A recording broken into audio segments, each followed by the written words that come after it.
Olá pessoal, graça e paz do Senhor Jesus seja com todos nós. Uma ótima quarta-feira para todos. Hoje é dia 17 de janeiro de 2024. Seja muito bem-vindo ao nosso Imersão Bíblica Devocional Diário de Estudo das Sagradas Escrituras. E nesta quarta-feira a gente vai dar sequência aí ao estudo do livro de Êxodo.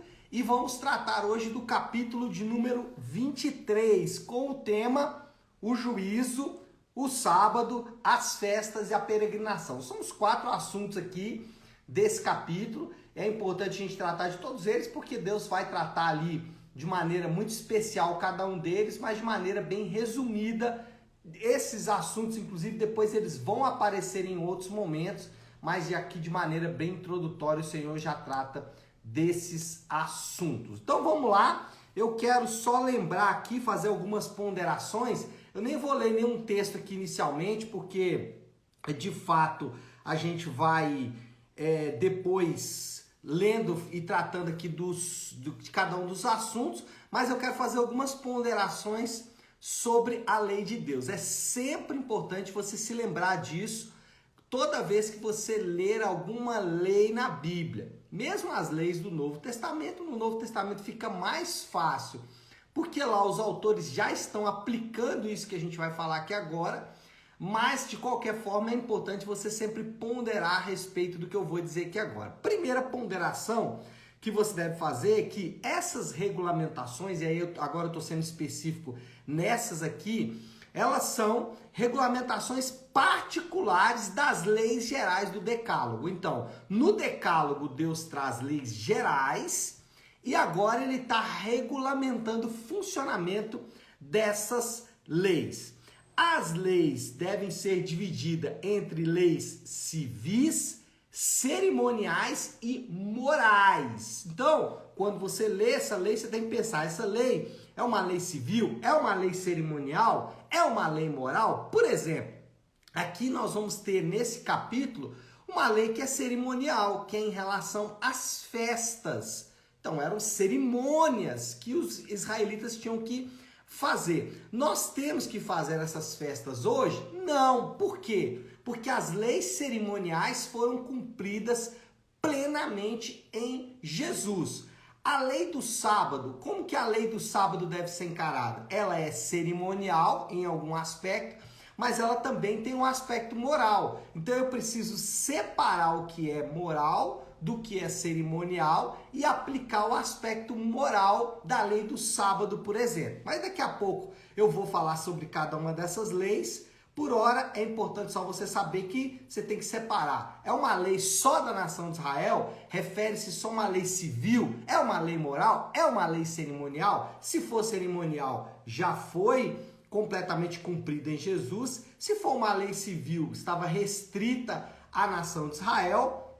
E se for uma lei moral, elas estão valendo ainda. Essas leis aqui que a gente está tratando são basicamente, quase todas elas, leis civis. Exceto, por exemplo, como eu disse, a lei do sábado, mas de maneira geral são leis civis. Só que todas as leis, sejam cerimoniais, sejam civis e, claro, morais também, todas essas leis, elas têm ou fazem alusão a algum aspecto espiritual. Então, a lei mesmo cerimonial ou civil, ela tinha um aspecto espiritual. De maneira geral, o apóstolo Paulo chegou a dizer que toda a lei é boa, e ela é boa por quê? Porque ela mostra a pecabilidade do homem. Dito isso, vamos agora para o capítulo 23. O capítulo 23, nós temos 4 leis, ou 4 recomendações, ou 4 direções do Senhor para a nação de Israel. Primeiro, lá no versículo 1 até o versículo 9, ele começa a falar sobre a lei do falso testemunho. O Decálogo trata sobre não dar falso testemunho em relação ao seu irmão. Então aqui o Senhor ele vai regulamentar a lei do falso testemunho, e a pastora Flávia me chamou a atenção aqui para o versículo 4 do capítulo 23, e eu não poderia deixar de mencionar como a relação do falso testemunho, da parcialidade, né, de ser parcial, do suborno, como isso é grave. Olha aí o versículo 4. Se você encontrar perdido o boi e o jumento que pertence ao seu inimigo. Ele fala, se você encontrar perdido o boi ou o jumento que pertence ao seu inimigo, leve-o de volta a ele. Meu Deus do céu, o Senhor exige do seu povo um aspecto ético e moral muito superior. A gente não está acostumado com isso de maneira nenhuma. Mas vamos voltar aqui para o texto, versículo 1 a 9, então trata do falso testemunho, parcialidade e suborno. Depois, no versículo 10 ao 13, leis acerca do sábado, do ano sabático e também de questões humanitárias. Trata disso tudo ali, do sábado dia, do ano sabático, um ano que Israel ficaria sem plantar, e nesse ano, para que ele serviria? Para suprir a necessidade dos pobres. Então, uma questão humanitária também é tratada aqui na lei do sábado. Depois, do versículo 14 ao 19, ele vai falar das 3 festas anuais, a festa dos pães sem fermento, que é logo ou que é junto praticamente com a Páscoa. Então, a primeira festa é a festa dos pães sem fermento, que lembra a saída do Egito, do Êxodo. Também a festa da colheita, ou o Pentecostes, e também a festa dos tabernáculos, ou a festa das cabanas. Então, Israel deveria celebrar essas 3 festas durante o ano, e Deus então vai regulamentando. Percebe que em relação às festas, a gente não tem uma lei específica no decálogo, tá? Mas provavelmente está ligado ali ao culto, primeiro e segundo mandamento. E o último bloco aqui do capítulo 23, vai do versículo 20 até o 33, é o maior bloco, e ele vai trazer promessas e advertências relacionadas à conquista da terra. Então, o que nós temos ali? Obediência à ordem do anjo, e ali o anjo, não dá para entender bem se Deus está falando dele próprio ou de um anjo enviado por ele, mas aparentemente é um anjo enviado pelo Senhor, mas ele fala ali algumas recomendações assim, bem estreitas em relação a esse anjo. Olha, se você desobedecer, ele não vai perdoar o seu pecado. Então, são ordens assim bem estreitas, mas deveria haver obediência às ordens do anjo. Ele fala também sobre as ordens do culto, é isso mesmo, e também Deus dá uma direção sobre a completa aniquilação dos cananeus. A gente tem que se lembrar que a saída de Israel do Egito não foi apenas a libertação da escravidão, mas também o Senhor está usando Israel como seu braço de juízo. Então, primeiro Deus estava julgando o Egito, por isso 10 pragas, por isso tudo que aconteceu lá, porque não era apenas a retirada de Israel, mas era também o braço de juízo de Deus contra o Egito. E também os cananeus, eles enfrentariam o juízo de Deus também por meio dos israelitas. Então, por isso que eles deveriam ser completamente aniquilados. Por isso que a ordem de Deus é aniquile completamente os cananeus, porque era um ato de juízo de Deus. Agora, referente espiritual. Quais são os referentes espirituais destas leis, desses quatro grandes blocos aqui de recomendações e leis que o Senhor traz para a nação de Israel? Primeiro, logo no início, quando fala do juízo, o que nós temos que aplicar isso aqui? Cuidado com os juízos temerários. O que é juízos temerários? É quando você e eu, sem ter todas as informações de uma situação, nós exercemos juízo sobre a pessoa. Então você tem parte da informação apenas, você não conhece a situação por inteiro e você emite ali um juízo. No texto, Deus está falando exatamente de juiz mesmo, juiz de cortes, mas também da relação entre pessoas. Então, cuidado com os juízos temerários. E aqui a gente aprende algo importante. Maledicência, que é falar mal de outra pessoa, e fofoca são pecados particularmente graves. Então, a advertência aqui é muito séria. Cuidado com maledicência. Então, a pessoa vem falar mal de outra pessoa para você, Não dê brecha, não alimente isso, não deixe isso crescer.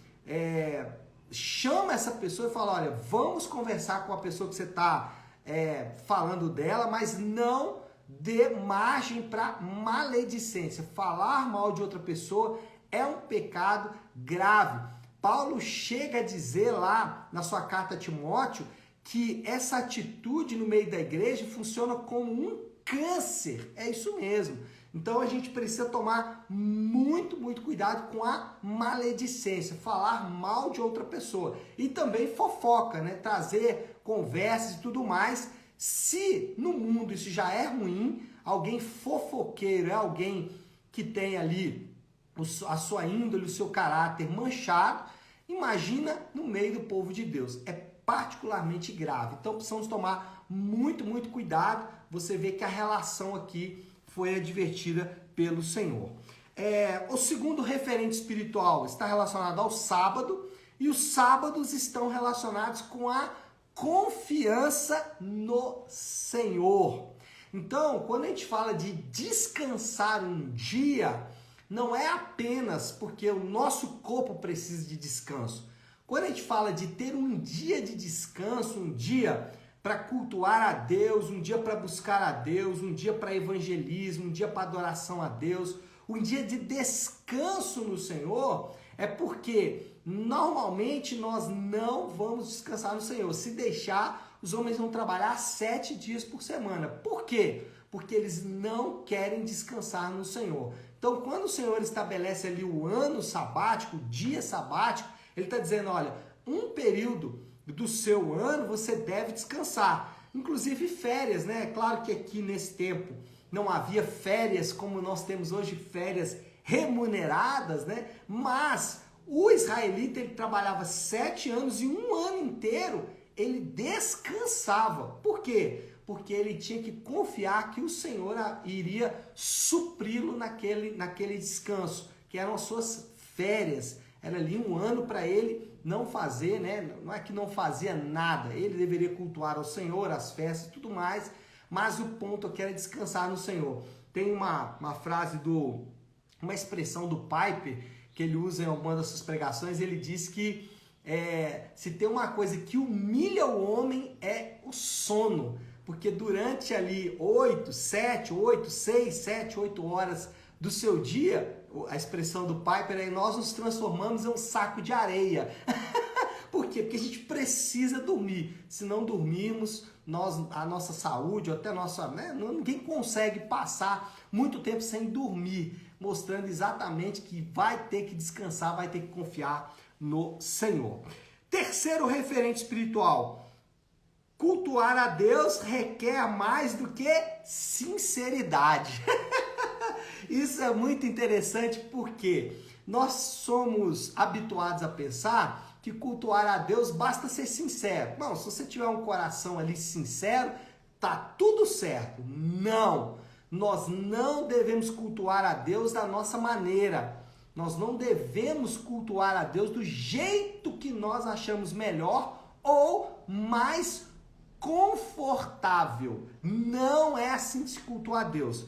As festas ali, elas eram o quê? Regulamentadas. Então o indivíduo tinha que ir no dia determinado, na hora determinada, com as ofertas determinadas. Então, a oferta dos pães sem fermento era uma, a oferta da festa da colheita era outra, a oferta da festa dos tabernáculos era outra. Então, era tudo regulamentado. Então, o indivíduo não podia fazer o que quisesse. Não era sinceridade, não era desordem.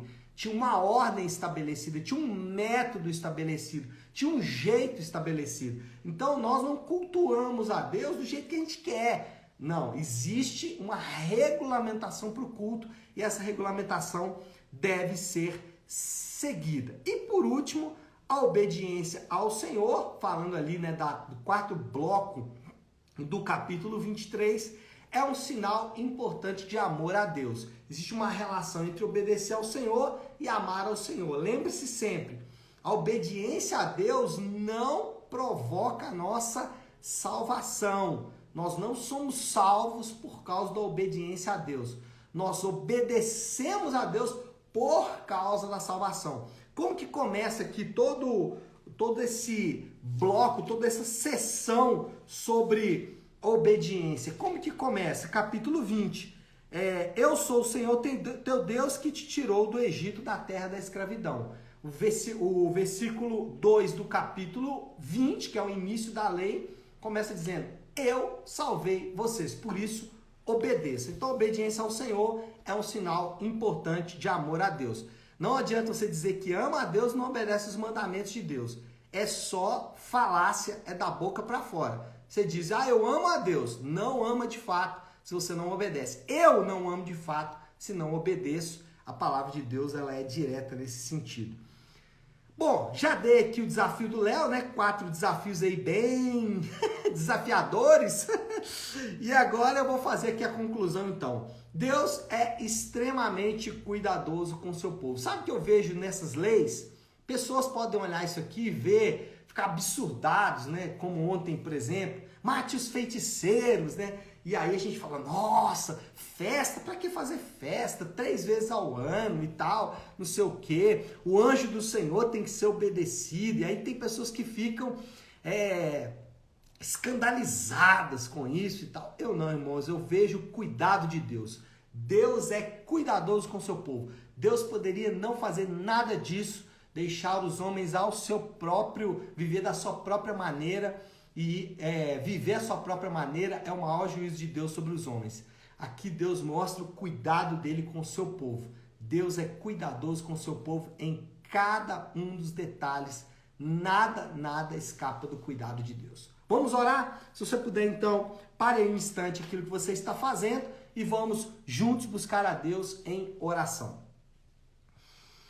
Querido Deus, Pai de amor e graça, Senhor, que gloriosa palavra o Senhor nos deu nesta manhã.